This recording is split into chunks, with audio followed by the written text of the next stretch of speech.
بسم اللہ الرحمن الرحیم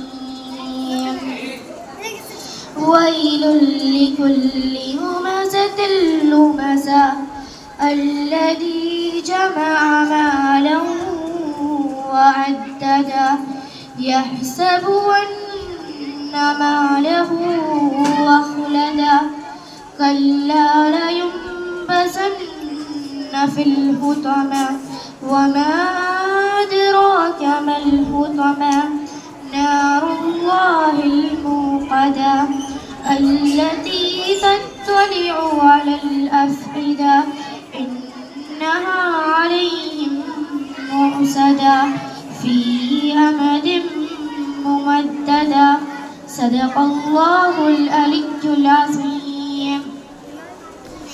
یہ سورہ مکی ہے، یعنی مکے میں نازل ہوئی ہے. اس سورہ کی پہلی آیت کی لفظ ہمزہ سے اس سورہ کا نام قرار دیا گیا ہے. اس سورہ میں کل 9 آیتیں ہیں. آئیے اب ترجمہ پہ غور و فکر کرتے ہیں. تباہی ہے اس شخص کے لیے جو دوسروں میں عیب نکالتے ہیں اور طعنہ دیتے ہیں. جس نے مال جمع کیا اور اسے گن گن کر رکھا، وہ سمجھتا ہے کہ اس کا مال ہمیشہ اس کے پاس رہے گا. ہرگز نہیں، وہ شخص تو چکنا چور کر دینے والی جگہ میں پھینک دیا جائے گا.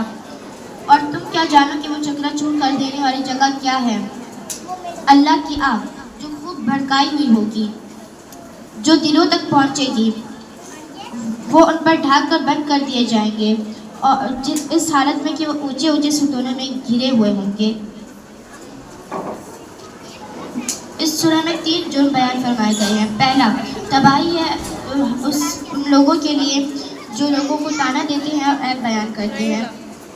مطلب کسی کی غیبت کرنا ایک بڑا جرم ہے، کیونکہ کوئی انسان اگر کسی کی غیبت کرتا ہے تو کیونکہ غیبت کسی کی پیٹھ پیچھے کی جاتی ہے تو وہ شخص جس کی غیبت ہوتی ہے وہ وہاں پہ موجود نہیں ہوتا ہے، تو انسان وہ بڑھتا چلا جاتا ہے.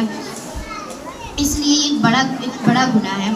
اور جب کوئی شخص کسی کو طعنہ دیتا ہے، چونکہ طعنہ دینے والا شخص موجود ہوتا ہے تو وہ اپنے لیے دفع بھی کرتا ہے، اس لیے یہ گناہ ایک حد تک جا کر ختم ہو جاتا ہے. آگے فرمایا کہ مال سے حد درجہ محبت کرنا، یعنی یہ وہ شخص ہے جو اپنے مال پر فخر کرتا ہے اور گن گن کر بتاتا ہے کہ میرے پاس آج اتنے لاکھ ہو گئے، کروڑ ہو گئے. وہ اپنی موت سے غافل ہو کر زندگی کے منصوبے یوں بناتا ہے جیسے کہ اسے موت کبھی آئے گی نہیں، اس کا مال اسے ہمیشہ زندہ رکھے گا. اس کی یہ بات غلط ہے کہ اس کا مال اسے ہمیشہ زندہ رکھے گا، بلکہ وہ شخص چکنا چور کر دینے والی جگہ پہ پھینک دیا جائے گا. اور وہ چکنا چور کر دینے والی جگہ کیا ہے؟ اللہ کی آگ جو خوب بھڑکائی ہوئی ہوگی، جو دلوں تک پہنچے گی. مطلب کہ دنیا کی جو آگ ہوتی ہے وہ بھی انسان کو لگتی ہے تو دل تک پہنچتی ہے، اور جہنم کی بھی آگ دل تک پہنچتی ہے. بس اس میں فرق اتنا ہے کہ دنیا کی جو آگ اگر انسان کو لگتی ہے تو دل تک پہنچنے سے پہلے ہی انسان مر جاتا ہے.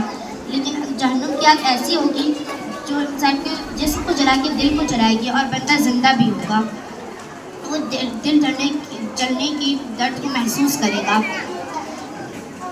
آگے فرمایا کہ اس آگ میں ڈھانک کے وہ بند کر دیے جائیں گے، اس حالت میں کہ وہ اونچے اونچے ستون میں گھرے ہوئے ہوں گے. شکریہ.